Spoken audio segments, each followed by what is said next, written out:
আসসালামু আলাইকুম সবাইকে ওয়েটিং নিউজ ইউটিউব চ্যানেলটির পক্ষ থেকে স্বাগতম। আশা করছি আপনারা সবাই খুব ভালো আছেন। যারা যারা বেসরকারি স্কুল কলেজ মাদ্রাসা চাকরি করতেছেন এবং বদলি নিয়ে ভাবছেন তাদের জন্য আজকের ভিডিওটি খুবই গুরুত্বপূর্ণ, কারণ আপনাদের বদলির কিন্তু অবশেষে সফটওয়্যার তৈরি হতে যাচ্ছে। দেখেন, বেসরকারি শিক্ষকদের বদলি নীতিমালায় ফের পরিবর্তন আসছে। তো এখনই শুরু করব। সেটা হচ্ছে, এখানে লেখা আছে যে বেসরকারি শিক্ষা প্রতিষ্ঠানে কর্মরত এমপিভুক্ত শিক্ষকদের বদলি নীতিমালা ফের পরিবর্তনের আভাস দিয়েছেন শিক্ষা মন্ত্রণালয়ের কর্মকর্তারা। আদালতে চলমান মামলা এবং প্রার্থীদের কয়েকটি ধারা পরিবর্তনের দাবির প্রেক্ষিতে এই পরিবর্তন আনা হতে পারে বলে জানা গেছে। এরপর লেখা আছে কি, চলুন আমরা দেখি। বুধবার 24 সেপ্টেম্বর শিক্ষা মন্ত্রণালয়ের মাধ্যমিক উচ্চশিক্ষা বিভাগের একটি সূত্র জানিয়েছে, ইন্ডেক্সধারী সব শিক্ষককে বদলির আওতায় নিয়ে আসতে আদালতে একটি রিট করা হয়েছে। এটি সমাধান না করলে বদলি চালু করা সম্ভব হবে না। এজন্য সরকারের উচ্চ পর্যায় থেকে একটি সিদ্ধান্ত প্রয়োজন। সরকারের পক্ষ থেকে সিদ্ধান্ত না আসা পর্যন্ত বদলি চালু করা সম্ভব হবে না। নাম অপ্রকাশিত রাখা শর্তে মাধ্যমিক উচ্চশিক্ষা বিভাগের এক কর্মকর্তা দা ডেইলি ক্যাম্পাসকে বলেন, শিক্ষকদের বদলি নীতিমালা পরিবর্তন ছাড়া বদলি চালু করা সম্ভব হবে না বলে মনে হচ্ছে না। নীতিমালা যেহেতু সংশোধন করতে হবে, সেহেতু শিক্ষকদের আরও কয়েকটি দাবির বিষয়টিও নীতিমালায় যুক্ত করা হবে। এরপরে কী লেখা আছে দেখেন, নীতিমালা সংশোধন করতে সময় লাগবে, এর ফলে বদলি কার্যক্রম শুরু করতে অনেক দেরি হবে কিনা এমন প্রশ্নের জবাবেই কর্মকর্তা আরও বলেন, নীতিমালা সংশোধন করতে খুব বেশি সময় লাগবে না।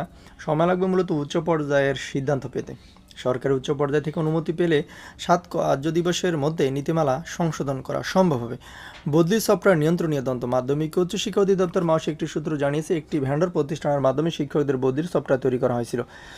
কোনো প্রকার দরপত্র ছাড়াই ওই প্রতিষ্ঠানকে কাজ দেওয়া হয়, তারা বিনামূল্যে একটি সফটওয়্যার তৈরি করবে। সেটি ট্রায়াল হয় দেশের বিভিন্ন অঞ্চলের 45টি স্কুল কলেজ শিক্ষকদের তথ্য সংগ্রহের মাধ্যমে।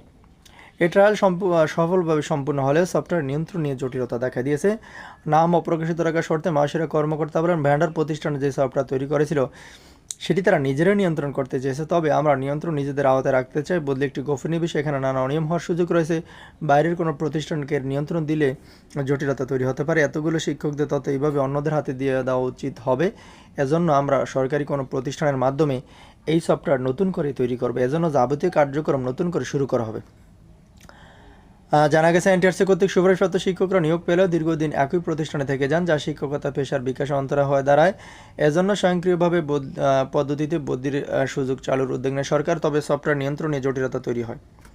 শিক্ষকদের অভিযোগ, এই ধরনের দ্বন্দ্ব মূলত প্রশাসনিক অদক্ষতা, দায়িত্ব পালনের অভাবের বহিঃপ্রকাশ। তারা দ্রুত এই কার্যক্রম শুরু করে স্বচ্ছ নিয়মতান্ত্রিকভাবে বদলি কার্যক্রম চালুর দাবি জানিয়েছেন।